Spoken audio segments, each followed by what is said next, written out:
दोस्तों, आज हम एक ऐसी औरत की कहानी एक्सप्लेन करने वाले हैं जो कि दूसरे मर्दों के साथ रात बिताती है। दोस्तों, यह एक ऐसी मूवी है जिसके बारे में आपको इंट्रो में ज़्यादा कुछ पता ही नहीं पाऊंगी, क्योंकि यह मूवी इतनी सस्पेंसफुल है कि थोड़ी जानकारी भी मूवी की ट्विस्ट खत्म कर सकती है। बस इतना बता सकती हूँ कि यह पूरी मूवी बस एक रात की है और दिन होते होते पूरी मूवी खत्म। तो कहानी के शुरुआत में हमें शैनी नाम की एक शादीशुदा लड़की को दिखाया जाता है।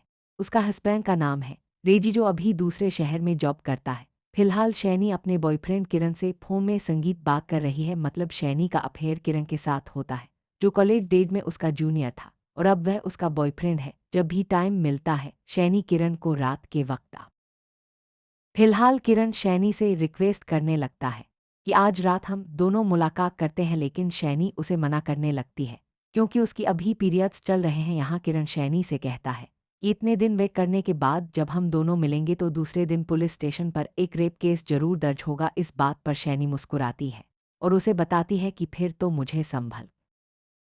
यहाँ पर हमें एक और बात भी मालूम पड़ता है, उनके यहाँ कोविड का टाइम चल रहा तो काफ़ी जगह पर लॉकडाउन होता है। शैनी की सास बीमारी और बुढ़ापे की वजह से बिस्तर के हवाले हो चुकी होती है। उनकी देखरेख करने के लिए इन्होंने एक लेडी केयरटेकर को भी रखा होता है जिसका नाम होता है रीटा। रीटा सुबह से लेकर रात तक इस बुढ़िया की केयरिंग करती रहती है शैनी की सास, जिसकी वजह से वह ठीक से सुन भी नहीं पाता। ऊंचा बोला जाए तभी उसको सुनाई देता है। जब भी कुट्टीचंद को टाइम मिलता वह अपने पत्नी के पास बैठकर काफ़ी सारी बातें करते रहता था, उसका मन बहलाने के लिए। लेकिन शैनी को अपनी सास की सेवा करना बिल्कुल भी पसंद नहीं था। उसी ने ही उस केयरटेकर को रखा होता है। वह तो बस 24 घंटे अपने बॉयफ्रेंड के साथ कभी कॉल। जब शैनी की पहली पहली शादी हुई थी तब वह अपनी सास की सेवा करती थी और रेजी ने शैनी से इसीलिए शादी की होती है ताकि शैनी रेजी की माँ की देखभाल करे। संगीत लेकिन कुछ दिन करने के बाद शैनी को यह काम बिल्कुल भी पसंद नहीं आता और शादी से पहले शैनी जॉब भी क्या करती थी, लेकिन अब शैनी के पास इतनी फ्रीडम नहीं होती और वह यही सोचकर अफसोस करती रहती है। खैर, लॉकडाउन खत्म होने के बाद मैं वापस दोबारा जरूर आऊंगी। अब शैनी ना चाहते हुए भी रीटा को उसकी सैलरी देने लगती है। वो यही सोचने लगती है कि अगर रीटा चली गई तो कौन उसकी सास की सेवा करेगा। लॉकडाउन होने की वजह से कोई भी केयरटेकर नहीं मिलेगा। खैर, दूसरे दिन से शैनी और कुट्टीचंद उसकी सास की केयरिंग करने लगते हैं। शैनी हल्के से कुट्टीचंद की हेल्प करती रहती है। यहाँ वह खाना पकाते पकाते किरण से चैटिंग करती रहती है और यही सोचने लगती है कि कब इससे छुटकारा मिलेगा। तो शैनी डिसाइड कर लेती है कि अपने बेटे को अपने मायके भेज देगी। यही बात शैनी अपने बॉयफ्रेंड किरण को कॉल करके बताने लगती है। तो यह सुनने के बाद किरण भी बहुत खुश होने लगता है। वह यह सोचता है कि अगर घर में ज़्यादा लोग नहीं रहेंगे तो वह हर रास्ते से शैनी गुजर रही होती है तो किरण का एक फ्रेंड शैनी के बारे में कुछ बुरा बोलने संगीत लगता है कि यह शैनी तो कोई मामूली चीज नहीं है बेटा। मैंने सुना है काफ़ी सारे लोग उसके साथ संबंध बना के रखा है। एक रात मैथ्यू को मैंने शैनी के घर में जाते हुए देखा। वो आम के पेड़ के जरिए से शैनी के घर में जाया करता था, लेकिन किरण को इसके दोस्तों की बातें अब इसी बातों ही बातों में कुछ ज़्यादा झगड़ा होने ही वाला होता है। तभी किरण का बेस्ट फ्रेंड केविन किरण को साइड में लाता है और उसे कहता है, अरे यार, उसकी बातों पर ध्यान मत दो, वो बस जानबूझकर ऐसा कह रहा है। मतलब केविन को किरण के बारे में ऑलरेडी पता होता है कि किरण और शैनी का चक्कर चल रहा है। खैर, रात होने के बाद शैनी किरण को कॉल करके अपने घर पर बुला, अगर कोई आएगा तो वह उसको सिग्नल देने के लिए कहता है। उसके बाद किरण शैनी के कमरे में जाता है। शैनी ने ऑलरेडी किरण के लिए पीछे का दरवाज़ा खुली रखी होती है। बहुत दिनों बाद इन दोनों की मुलाकात हुई होती है, इसलिए ये दोनों खूब सारी बातें करते हैं और फिर एक दूसरे के साथ संगीत इंटीमेट भी होते हैं। कुछ देर बाद जब वह दोनों बैठे हुए होते हैं तब अचानक से किरण, इसलिए मैं मेरी सास की सेवा कर रही हूँ, वह बताती है कि किरण, मैं इन सब झंझट से बाहर निकलना चाहती हूँ, क्या तुम मेरी मदद करोगे? किरण पूछने लगता है कि क्या कहना चाहती हो? तब शैनी कहने लगती है कि मेरी सास जिस हालत में है इससे मेरी सास को भी तकलीफ है और उसकी वजह से हमें भी बहुत तकलीफ हो रही है। अगर वह मर जाएगी तो हम दोनों के लिए और अच्छा होगा। मेरी सास के मरने के कुछ दिनों बाद मेरी ससुर जी भी दुखी होकर मर जाएंगे, तो तब हम दोनों हर रोज मुलाकात कर सकेंगे। यह सुनने के बाद पहले तो किरण शॉक में रह जाता है, बहुत घबराने लगता है। शैनी कहने लगती है कि आज रात ही हम दोनों मेरी सास को मार देंगे। किरण पहले तो मना करता है पर शैनी की बातें सोचकर वह भी इसके लिए हाँ कह देता है। इस तरह आधी रात को ये दोनों शैनी के सास के कमरे में जाते हैं। शैनी एक कपड़ा लेकर अपनी सास के गले में डालकर उसका गला घोंटने लगती है। किरण को भी मदद करने के लिए कहती है। उसके बाद शैनी बाथरूम में आकर अपना चेहरा शीशे में देखकर बहुत रोने संगीत लगती है।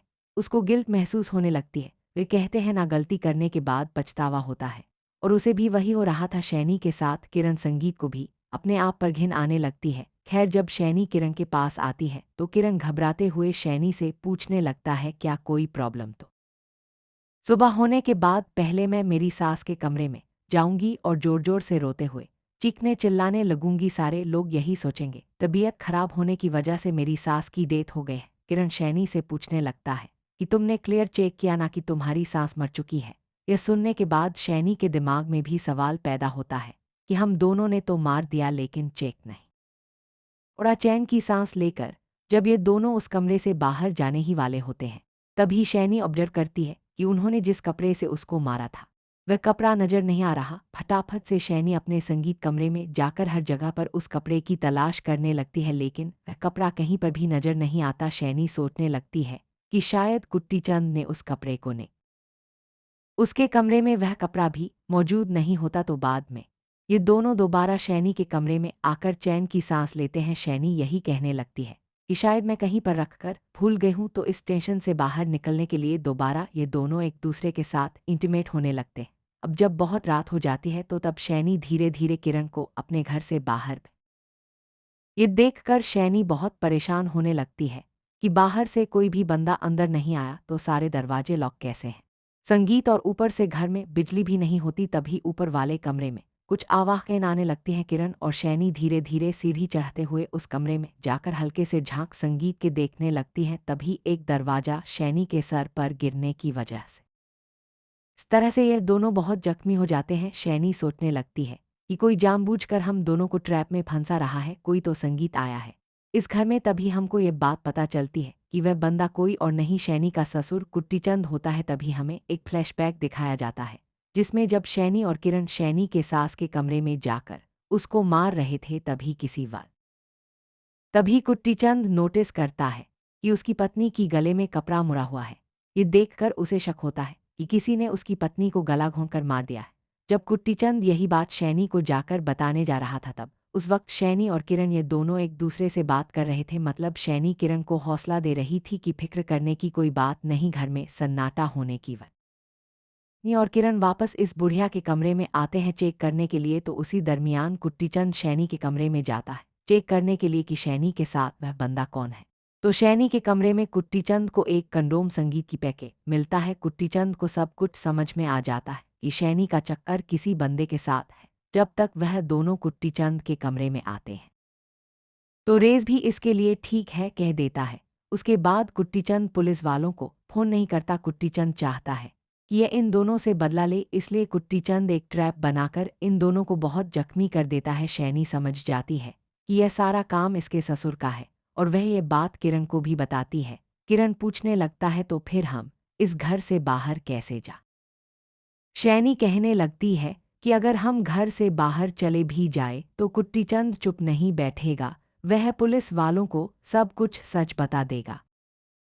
इस प्रॉब्लम से बाहर निकलने के लिए सिर्फ एक ही रास्ता है, कुट्टीचंद हम दोनों को मारने से पहले हम ही कुट्टीचंद को मार देंगे। यह सुनने के बाद किरण के तो होश ही उड़ जाते हैं। अगर हम कुट्टीचंद को मार देंगे तो सारे लोगों का शक तुम पर ही आएगा। शैनी कहने लगती है कि हम दोनों को कुछ ऐसा माहौल क्रिएट करना होगा कि कुट्टीचंद ने अपनी बीवी को इस हालत में ना देखते। यहाँ पर ट्विस्ट ये था कि इन दोनों की बातें कुट्टीचंद सुन लेता है।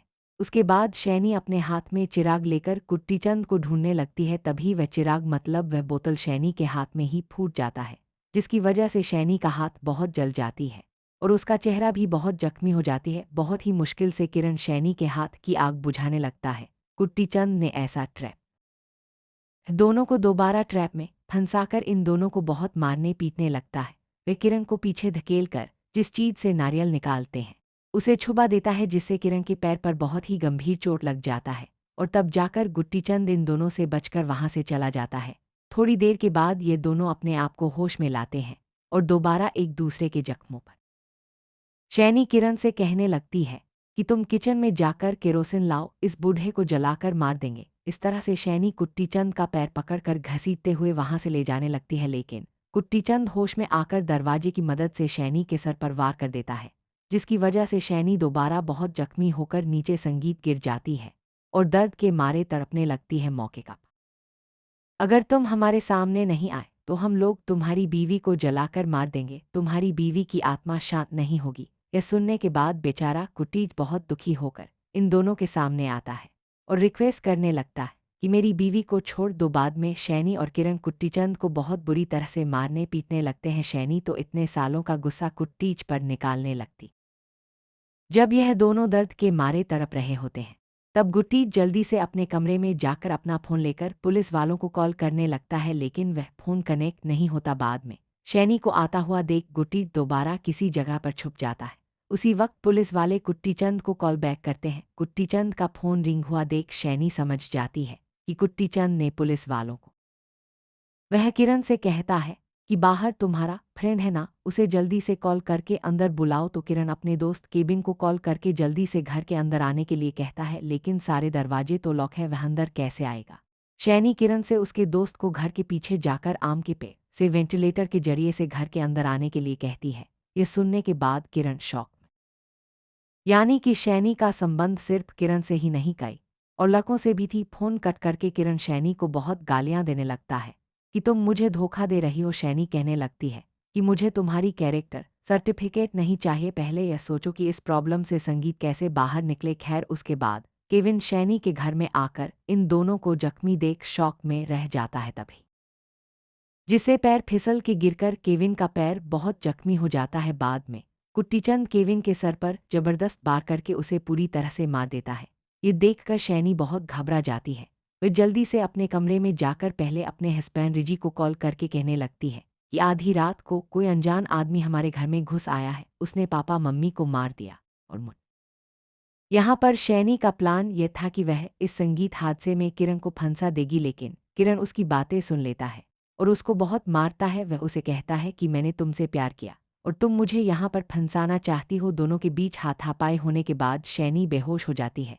अब यहाँ पर किरण ने सोचा था कि उसकी दोस्त केबिन ने कुट्टीचंद को मार दिया होगा, इसलिए वह अब किरण उस कमरे में आता है तो गैस सिलेंडर इसके सर पर गिरकर उसकी मौत हो जाती है। उसी वक्त शैनी होश में आकर दोबारा कुट्टीचंद को मारने पीटने लगती है। इन दोनों के बीच दोबारा हाथापाई होती है। बहुत ही मुश्किल से कुट्टीचंद दरवाजे के पास पहुंचकर दरवाजे की लॉक खोलने लगता है। यहाँ उसने घर की चाबी अपने मुंह में छुपाई होती है, उसकी मदद से दरवाजा ओपन करके उसी वक्त शैनी का हस्बैंड रेजी अपने घर वापस आता है। यहाँ का माहौल देखकर वो भी शौक में रह जाता है। रेजी अपनी माँ को देखने के लिए उसके कमरे में जाता है। यहाँ पर कुट्टीचंद ने रात को हाथापाई के दौरान अपनी बीवी को साफ सुथरे कपड़े पहनाया था।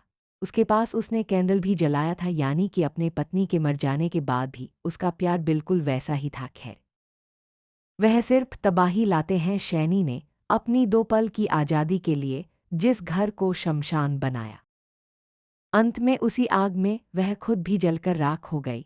और दूसरा ये कि पाप का घड़ा जब भरता है तो कुदरत इंसाफ करने के लिए किसी ना किसी को जरिया बना ही लेती है, चाहे वह एक अंधा और लाचार बूढ़ा ही क्यों ना हो। दोस्तों, कैसी लगी आपको यह कहानी?